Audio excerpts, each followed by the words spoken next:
شباب اليوم لازم نروح نشتري مشتريات رمضان، لأن رمضان قرب وباكر نلاقي رمضان جاني ومحنا مشترين مشتريات رمضان يصير زحمة وما نلحق. يعني رح نشتري حلويات وشيبس وهيش اشياء يا ماما؟ يعني متحمسة حيل. وأنا أريد أختار العصاير، ماشي يما؟ نشتري الضروري بس لا تخترعون شغلات، وأنا اللي أختار العصاير يا ميدو أو أختك. طبعا أختك فروحة مو سمسم، لأنه أنا أعرف سمسم وشغلاتها تجيب الأنواع الغالية والمو طيبة، ماشي؟ لا تظلون تخترعوا لي أشياء ما أعرف من تجيبونها من المريخ.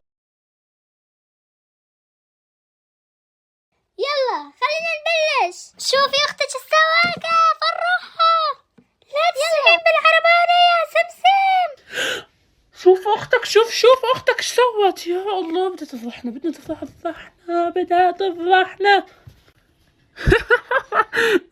سمسم صارت سواقة فور.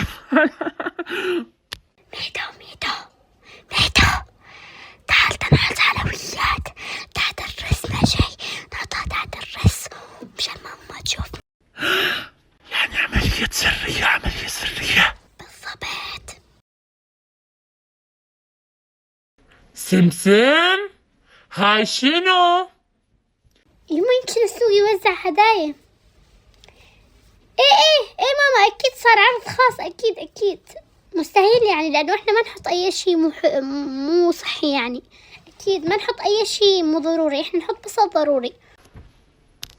ماشي يا سمسم وميدو ماشي. وين راحوا الاثنين هذول؟ وين راحوا سمسم وميدو؟ وين راحوا؟ يما اكيد راحوا يدورون شي مصيبة، انا اعرفهم هذول. جنة الاحلام، لو ناخذ شوي ما حد راح يحس، مو؟ ايه اكيد ما حد يحس.